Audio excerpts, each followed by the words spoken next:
ఈరోజు నేను దీపావళి కాల్చబోతున్నాను కనిపించుకుంటాం.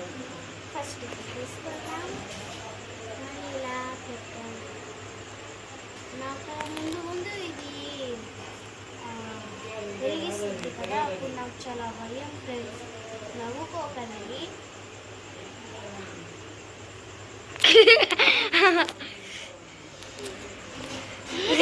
ఫ్రెండ్స్ అది ఆరిపోయింది ఫ్రెండ్స్. హాయ్ ఫ్రెండ్స్, ఇందాక అది